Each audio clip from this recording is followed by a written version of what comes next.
Odisha plus खबर ही ଦେଖନ୍ତୁ ଏଇ ଯୋଉ କୁନି କୁନି ପିଲା ଏମାନେ ହେଲେ ସମାଜର ଭବିଷ୍ୟତ।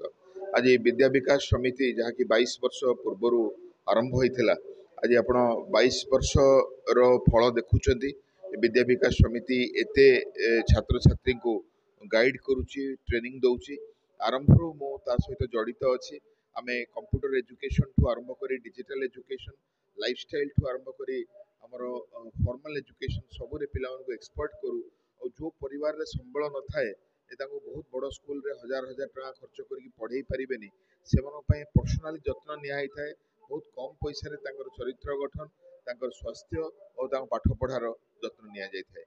आज विद्या विकास समिति ओडिशा सारा अनेक स्कूल रे एई क्लास रो अनेक पिला को प्रॉपरली गढ़ी पारिछि। तापाई आमे गर्वित आ मु आशा करूछि आजिर सभा और आज सब प्रकार प्रचेषा समस्त को अनेक प्रेरणा देव।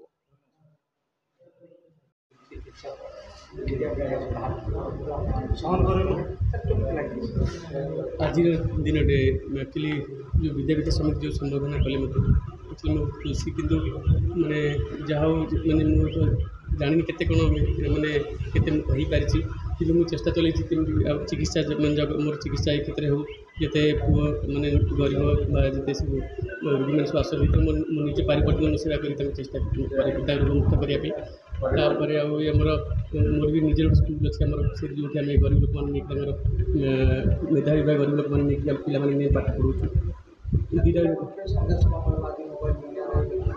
तो आज तो आजिकल तो मोबाइल दुनिया रे मो मत मोबाइल जिते दूर रहा भल बापा माँ तो मैंने भक्ति कथा मानी आमर पाठ पर मन ध्यान देकी एकाग्र कहली कनसेंट्रेशन निर्भीकता और सत्यवादिता जो 3टी पॉइंट कहली छात्र जीवन दरकार निहाती बड़ मनीष हाँपी भविष्य में ये 3टी जिन आखिए रखिकी निज कर्तव्य निश्चय लगे मत लगुच निहाती से भल मनीष भल प्रोफेसन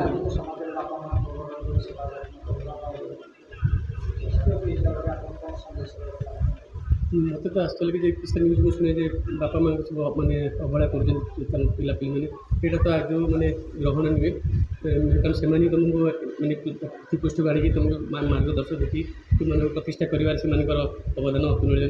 तो प्रथम पूजा कर भगवान मंदिर न जाए पूजा कर सेवा जतन कर आहरी बहुत आशीर्वाद पाई भविष्य बड़ बड़ खुशी लगुच भल लगुच जहाँ जी चेष्टा मोर तो मैंने जी मैंने पाइबार जानी कि जहाँ गोटे मैंने खुशी लगुच। जगन्नाथ बस्तिया संपादक विद्या विकास समिति ओडिशा।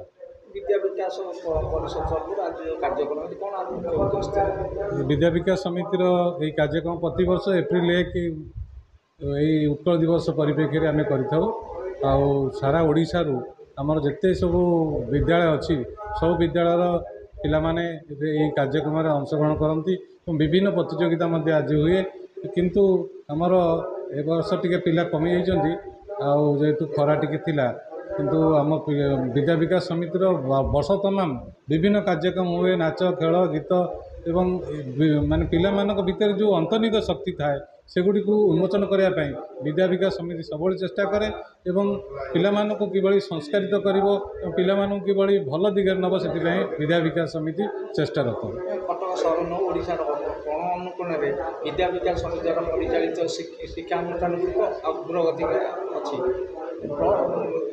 आज 10वीं श्रेणी रिजल्ट मुख्य कारण है आम विद्या विकास समितिर जो विद्यालय अच्छी से अभिभावक मैंने बहुत सचेतन और पिला माने चेष्टा करती और शिक्षक माने छुट्टी दिन मानक पिला बहुत ध्यान दियंती जहाँद्वारा कि पिला माने भल रिजल्ट करते सारा ओडिशा 100% हम एवं से A1 रे बहुत संख्यक पिला जीवार संभावना अच्छे। जगन्नाथ प्रार्थना करूँ पिला माने आहरी संस्कारित हुंतु भल मनीष हूँ एवं से माने सारा ओडिशा रे सारा भारत वर्ष रे और पृथ्वी रे से नाम रोशन कर सरकार जो नुआ नियम शिशु मंदिर पिला मानकर कौन प्रभाव नहीं कारण से आहरी सुविधा है से मैच्योर्ड हेबे एवं से निश्चित आगू ऊपर क्लास बहुत भल करे। राज्य संगठन सभा संपादक अच्छी विद्या विकास समिति आज्ञा ପ୍ରସ୍ତୁତି ଆରମ୍ଭ କରିଛି କ'ଣ କହିବେ? ସେ ଆମେ ଯେମିତି ଆମର 2003 ମସିହାରୁ ଏଇଟା ଆମେ ଏମିତି ଏକ ଉତ୍କଳ ଦିବସରେ ଏହାକୁ ପ୍ରତିଷ୍ଠା କରିଥିଲୁ। ମହାନ ଉଦ୍ଦେଶ୍ୟ ଥିଲା ଉତ୍କଳର ସଂସ୍କୃତି ଭାଷା ଆମର ପରମ୍ପରା ଉପରେ ଗୁରୁତ୍ୱ ଦେବା। ତେଣୁ ଆଜି ବି ସେଇ ଆମେ ବିଶିଷ୍ଟ ବ୍ୟକ୍ତିମାନଙ୍କୁ ଡାକୁଛୁ ଯେଉଁମାନେ ଶକ୍ତି ମାନେ ଆମର ଓଡ଼ିଶାର ଦିବସର ମହତ୍ତ୍ୱ ବୁଝିବେ, ପିଲାମାନଙ୍କୁ ମହତ୍ତ୍ୱ ବୁଝେଇବେ, ସେମିତି ଉଦ୍ଦେଶ୍ୟ କରୁଛୁ। ସକାଳ 8ଟା ବେଳୁ ଆମେ ପିଲାମାନଙ୍କ ଭିତରେ ଦେଶପ୍ରେମ ଭରି ଦେବା ପାଇଁ ଆମେ ବିଭିନ୍ନ ଚିତ୍ର ପ୍ରତିଯୋଗିତା କରିଥିଲୁ, ତାର ଯେଉଁ ରଙ୍ଗ ଦେବା ପ୍ରତିଯୋଗିତା କରିଥିଲୁ। ଆମର ଓଡ଼ିଶୀ ନୃତ୍ୟଠୁ ଆରମ୍ଭ କରି ଜଗନ୍ନାଥ ଭଜନ ଏମିତି ସବୁ ଦିନ ସାରା ଚାଲିଛି ବର୍ତ୍ତମାନ ପର୍ଯ୍ୟନ୍ତ ଆପଣ ଦେଖୁଛି ଚାଲିଛି ଆଉ। ଗୋଟିଏ କଥା ମନେ ପଡ଼ୁଛି ଯେ ଅନେକ ସ୍କୁଲ ମାଧ୍ୟମରେ ଶିକ୍ଷା ବିସ୍ତାର ସମିତି ତରଫରୁ ବିଦ୍ୟାଳୟଗୁଡ଼ିକରେ ପିଲାମାନଙ୍କୁ ଉନ୍ନତ ଧରଣର ଶାରୀରିକ ହେଉ ବୈଦିକ ହେଉ ଗତିରେ ଅଗ୍ରଗତି ଅଛି। ଏହାର ମୁଖ୍ୟ କାରଣ ହେଲା ଯେ ଆମେ ସେତେବେଳେ ଆମେ ପିଲାମାନଙ୍କୁ ଶାରୀରିକ ଶିକ୍ଷାର ମହତ୍ତ୍ୱ ତା ଦ୍ୱାରା ଗୋଟେ ଉନ୍ନତ ଶରୀର ହେବା ପାଇଁ ଯେଉଁ ଖାଦ୍ୟଠୁ ଆରମ୍ଭ କରି ଯେଉଁ ସଚେତନତା ଦରକାର ଆମେ ସବୁବେଳେ ଭରି ଦେଉଛୁ। ସେଇଥିପାଇଁ ଆମ ପିଲାମାନେ ବହୁତ ଆଗରେ। ମୁଁ କହିବି ଯେ ଆମ ବିଦ୍ୟା ବିକାଶ ସମିତି ଯେପର୍ଯ୍ୟନ୍ତ ମାନେ ବଢ଼ି ଆମେ ଏମିତି ପ୍ରଥମେ 5ଟି ସ୍କୁଲ ଆରମ୍ଭ କରିଥିଲୁ, ବର୍ତ୍ତମାନ 150 ହେଲାଣି। କିଏ ଜାଣେ କେତେବେଳେ ଏହା 1000 ନ ହେବ। ସରକାରଙ୍କ ତରଫରୁ ଗାଇଡଲାଇନ୍ 6+ ପିଲାମାନଙ୍କୁ ଏଥର ଶ୍ରେଣୀଭୁକ୍ତ କରାଯିବ। ହଁ, ସରକାରଙ୍କ ପାଖରେ ଚାରା ନଥିଲା ନା। ସରକାର ଯେ ଏପର୍ଯ୍ୟନ୍ତ ଖାଲି କହୁଥିଲେ 5+ ପିଲା ହେଲେ ପ୍ରଥମେ ପାଠ ପଢ଼ିବ, କିନ୍ତୁ ଆମ ପାଖକୁ ପିଲା 3+ରେ ପଳେଇ ଆସୁଥିଲେ। ତେଣୁ ସରକାର ପାଖରେ ପିଲାର ଅଭାବ ରହିଲା, ସ୍କୁଲ ବନ୍ଦ ହୋଇଗଲା। ଗୋଟେ ନୂଆ ସୂଚନା ନୂଆ ବାଟ ସରକାର ଚିନ୍ତା କରିଛନ୍ତି ଯେ ଆମ ସ୍କୁଲ ବଢ଼େଇବା କଥା ନାହିଁ। ଗୁହାଳ ସଫା କଲେ ଗାଈ ହେମାଳ ପଶିବ। ସରକାର ଏ କଥା ଭୁଲିବା ଉଚିତ ନୁହେଁ। ନା, ଆମେ ପିଲାମାନଙ୍କୁ ମାନେ ଜାତି ପ୍ରୀତି କଥା ଶିଖେଇବା।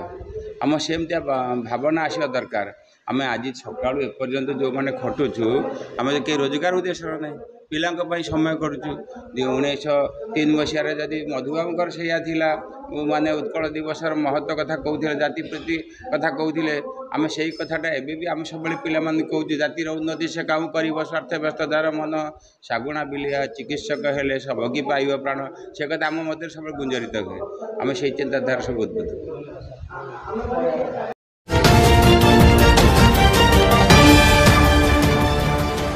ଓଡ଼ିଶା ପ୍ଲସ୍